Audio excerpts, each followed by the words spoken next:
How from a brother one becomes a father. At that same moment, in the garden of the Luxembourg, for the gaze of the drama must be everywhere present, two children were holding each other by the hand. One might have been 7 years old, the other 5. The rain having soaked them, they were walking along the paths on the sunny side. The elder was leading the younger. They were pale and ragged. They had the air of wild birds. The smaller of them said, "I am very hungry." The elder, who was already somewhat of a protector, was leading his brother with his left hand, and in his right he carried a small stick. They were alone in the garden.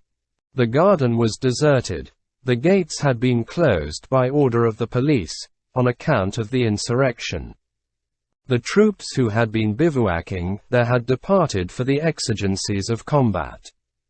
How did those children come there? Perhaps they had escaped from some guardhouse which stood ajar. Perhaps there was in the vicinity, at the Barrière d'Enfer, or on the Esplanade de l'Observatoire, or in the neighboring carrefour, dominated by the pediment on which could be read, "Invenerunt parvulum panis involutum," some mountebank's booth from which they had fled. Perhaps they had, on the preceding evening, escaped the eye of the inspectors of the garden at the hour of closing, and had passed the night in some one of those sentry boxes where people read the papers. The fact is, they were stray lambs and they seemed free. To be astray and to seem free is to be lost. These poor little creatures were, in fact, lost. These two children were the same over whom Gavroche had been put to some trouble, as the reader will recollect. Children of the Thénardiers, leased out to Magnan, attributed to M. Gillenormand, and now leaves fallen from all these rootless branches, and swept over the ground by the wind. Their clothing, which had been clean in Magnan's day, and which had served her as a prospectus with M. Gillenormand, had been converted into rags. Henceforth these beings belong to the statistics as abandoned children, whom the police take note of, collect, mislay and find again on the pavements of Paris.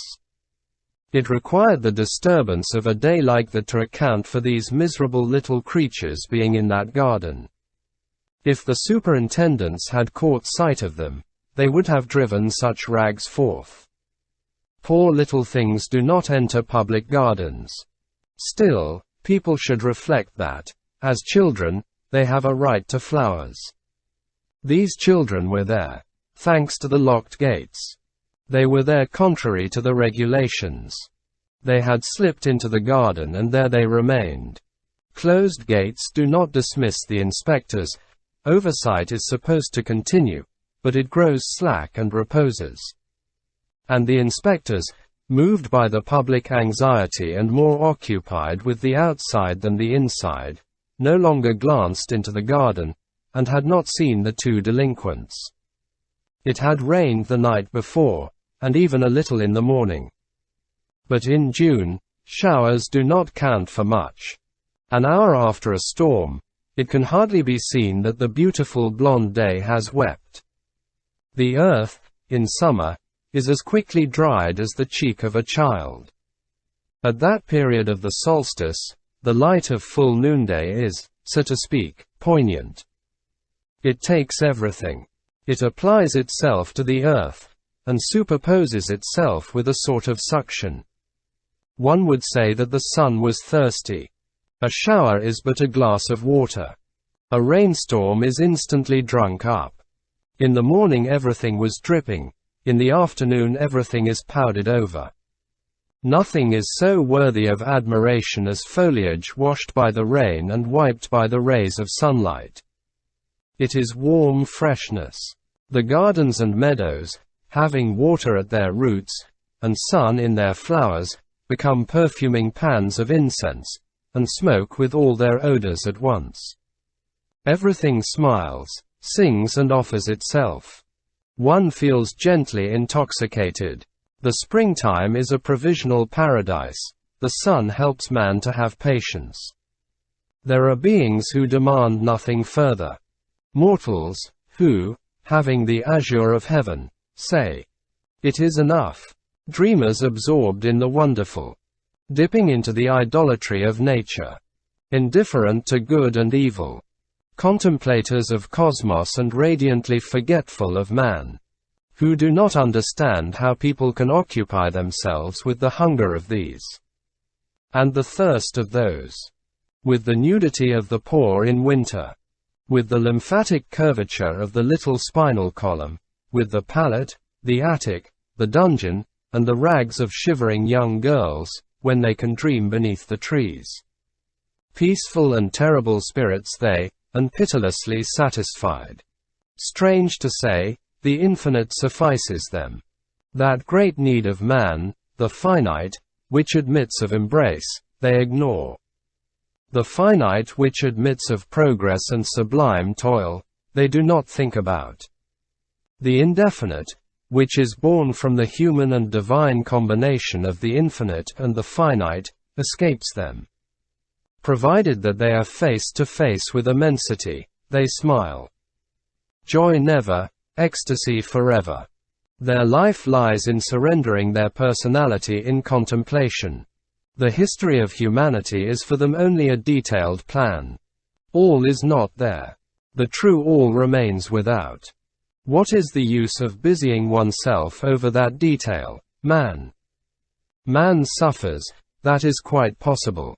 But look at Aldebaran rising. The mother has no more milk, the newborn babe is dying. I know nothing about that, but just look at this wonderful rosette which a slice of wood cells of the pine presents under the microscope. Compare the most beautiful Mechlin lace to that if you can. These thinkers forget to love. The zodiac thrives with them to such a point that it prevents their seeing the weeping child. God eclipses their souls. This is a family of minds which are, at once, great and petty. Horace was one of them. So was Goethe. La Fontaine perhaps. Magnificent egoists of the infinite. Tranquil spectators of sorrow. Who do not behold Nero if the weather be fair. For whom the sun conceals the funeral pile. Who would look on at an execution by the guillotine in the search for an effect of light. Who hear neither the cry nor the sob, nor the death rattle, nor the alarm peal, for whom everything is well, since there is a month of May.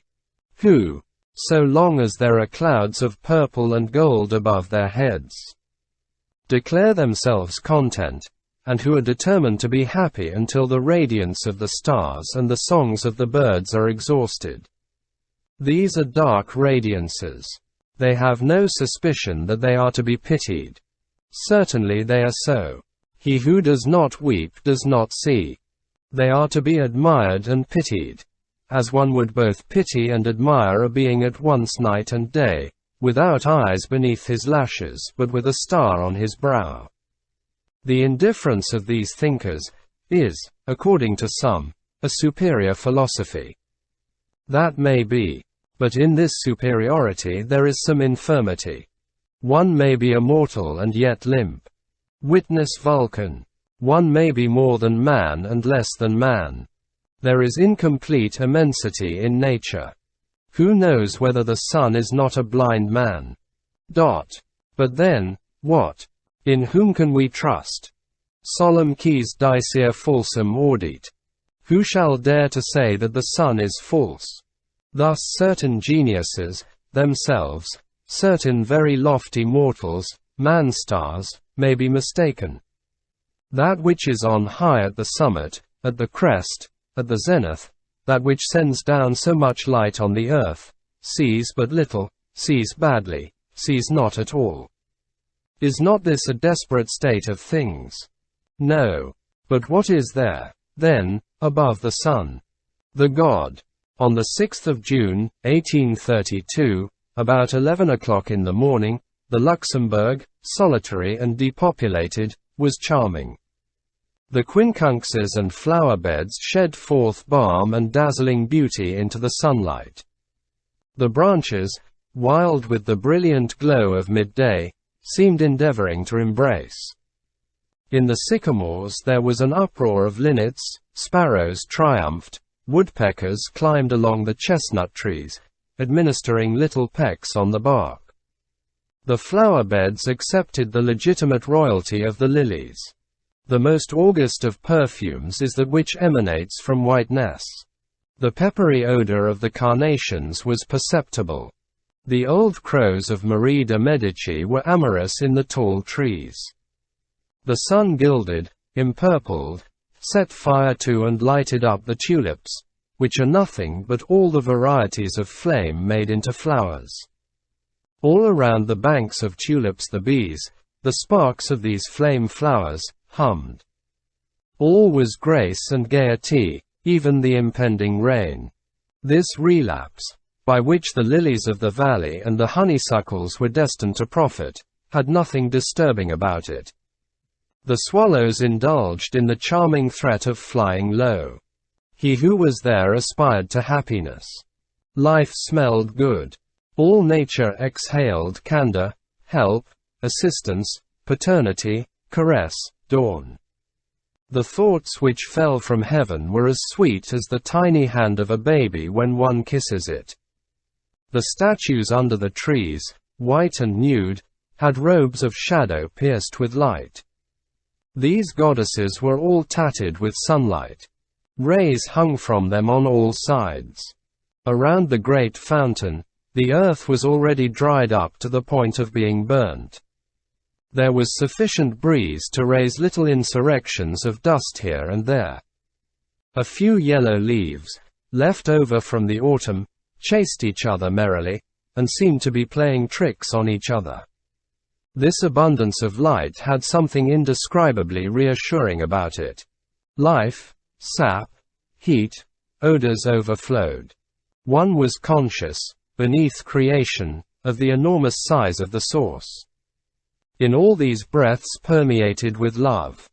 In this interchange of reverberations and reflections, in this marvelous expenditure of rays, in this infinite outpouring of liquid gold, one felt the prodigality of the inexhaustible. And, behind this splendor as behind a curtain of flame, one caught a glimpse of God, that millionaire of stars. Thanks to the sand, there was not a speck of mud. Thanks to the rain, there was not a grain of ashes. The clumps of blossoms had just been bathed. Every sort of velvet, satin, gold and varnish, which springs from the earth in the form of flowers, was irreproachable. This magnificence was cleanly. The grand silence of happy nature filled the garden. A celestial silence that is compatible with 1,000 sorts of music, the cooing of nests, the buzzing of swarms, the flutterings of the breeze. All the harmony of the season was complete in one gracious whole. The entrances and exits of spring took place in proper order. The lilacs ended. The jasmines began. Some flowers were tardy, some insects in advance of their time. The vanguard of the red June butterflies fraternized with the rear guard of the white butterflies of May. The plantain trees were getting their new skins. The breeze hollowed out undulations in the magnificent enormity of the chestnut trees. It was splendid. A veteran from the neighboring barracks, who was gazing through the fence, said, "Here is the spring presenting arms and in full uniform." All nature was breakfasting. Creation was at table. This was its hour. The great blue cloth was spread in the sky, and the great green cloth on earth. The sun lighted it all up brilliantly. God was serving the universal repast. Each creature had his pasture or his mess. The ring-dove found his hemp seed. The chaffinch found his millet, the goldfinch found chickweed, the redbreast found worms, the greenfinch found flies, the fly found infusorii, the bee found flowers. They ate each other somewhat, it is true, which is the misery of evil mixed with good. But not a beast of them all had an empty stomach. The two little abandoned creatures had arrived in the vicinity of the grand fountain. and, rather bewildered by all this light, they tried to hide themselves, the instinct of the poor and the weak in the presence of even impersonal magnificence. And they kept behind the swan's hutch. Here and there, at intervals, when the wind blew, shouts, clamor, a sort of tumultuous death rattle, which was the firing, and dull blows, which were discharges of cannon, struck the ear confusedly. Smoke hung over the roofs in the direction of the Halles. A bell, which had the air of an appeal, was ringing in the distance. These children did not appear to notice these noises. The little one repeated from time to time, "I am hungry." Almost at the same instant with the children, another couple approached the great basin. They consisted of a goodman, about 50 years of age, who was leading by the hand a little fellow of 6. No doubt, a father and his son. The little man of 6 had a big brioche.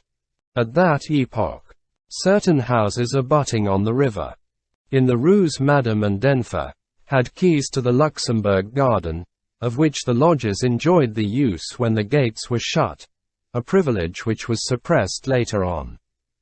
This father and son came from one of these houses, no doubt. The two poor little creatures watched the gentleman approaching, and hid themselves a little more thoroughly. He was a bourgeois. The same person, perhaps, whom Marius had one day heard, through his love fever, near the same grand basin, counseling his son to avoid excesses. He had an affable and haughty air, and a mouth which was always smiling, since it did not shut. This mechanical smile, produced by too much jaw and too little skin, shows the teeth rather than the soul. The child, with his brioche, which he had bitten into but had not finished eating, seemed satiated. The child was dressed as a National Guardsman, owing to the insurrection, and the father had remained clad as a bourgeois out of prudence. Father and son halted near the fountain where 2 swans were sporting. This bourgeois appeared to cherish a special admiration for the swans. He resembled them in this sense, that he walked like them. For the moment, the swans were swimming, which is their principal talent, and they were superb. If the 2 poor little beings had listened, and if they had been of an age to understand, they might have gathered the words of this grave man. The father was saying to his son, "The sage lives content with little. Look at me, my son. I do not love pomp. I am never seen in clothes decked with gold lace and stones. I leave that false splendor to badly organized souls." Here the deep shouts which proceeded from the direction of the Halles burst out with fresh force of bell and uproar. "What is that?" inquired the child. The father replied, "It is the Saturnalia." All at once, he caught sight of the 2 little ragged boys behind the green swan hutch. "There is the beginning," said he. And, after a pause, he added, "Anarchy is entering this garden." In the meanwhile, his son took a bite of his brioche, spit it out, and, suddenly burst out crying. "What are you crying about?" demanded his father. "I am not hungry any more," said the child. The father's smile became more accentuated. "One does not need to be hungry in order to eat a cake. My cake tires me. It is stale. Don't you want any more of it?" "No." The father pointed to the swans. "Throw it to those palmipeds." The child hesitated. A person may not want any more of his cake. But that is no reason for giving it away. The father went on. Be humane. You must have compassion on animals. And, taking the cake from his son, he flung it into the basin. The cake fell very near the edge. The swans were far away, in the center of the basin, and busy with some prey. They had seen neither the bourgeois nor the brioche. The bourgeois, feeling that the cake was in danger of being wasted, and moved by this useless shipwreck, entered upon a telegraphic agitation, which finally attracted the attention of the swans. They perceived something floating, steered for the edge like ships, as they are, and slowly directed their course toward the brioche, with the stupid majesty which befits white creatures. The swans. Cygnus. Understands signs. Cygnus, said the bourgeois, delighted to make a jest. At that moment, the distant tumult of the city underwent another sudden increase. This time it was sinister. There are some gusts of wind which speak more distinctly than others. The one which was blowing at that moment brought clearly defined drum beats, clamors, platoon firing, and the dismal replies of the tocsin and the cannon. This coincided with a black cloud which suddenly veiled the sun. The swans had not yet reached the brioche. "Let us return home," said the father, "they are attacking the Tuileries." He grasped his son's hand again. Then he continued. From the Tuileries to the Luxembourg, there is but the distance which separates royalty from the peerage. That is not far. Shots will soon rain down. He glanced at the cloud. Perhaps it is rain itself that is about to shower down. The sky is joining in. The younger branch is condemned. Let us return home quickly. I should like to see the swans eat the brioche, said the child. The father replied. That would be imprudent. And he led his little bourgeois away. The son, regretting the swans, turned his head back toward the basin until a corner of the quincunxes concealed it from him. In the meanwhile, the two little waifs had approached the brioche at the same time as the swans. It was floating on the water. The smaller of them stared at the cake. The elder gazed after the retreating bourgeois. Father and son entered the labyrinth of walks which leads to the grand flight of steps near the clump of trees on the side of the Rue Madame. As soon as they had disappeared from view, the elder child hastily flung himself flat on his stomach on the rounding curb of the basin. And clinging to it with his left hand, and leaning over the water, on the verge of falling in, he stretched out his right hand with his stick towards the cake. The swans, perceiving the enemy, made haste, and in so doing, they produced an effect of their breasts which was of service to the little fisher. The water flowed back before the swans, and one of these gentle concentric undulations softly floated the brioche towards the child's wand. Just as the swans came up, the stick touched the cake. The child gave it a brisk rap, drew in the brioche, frightened away the swans, seized the cake, and sprang to his feet. The cake was wet. But they were hungry and thirsty. The elder broke the cake into two portions, a large one and a small one, took the small one for himself, gave the large one to his brother, and said to him, "Ram that into your muzzle."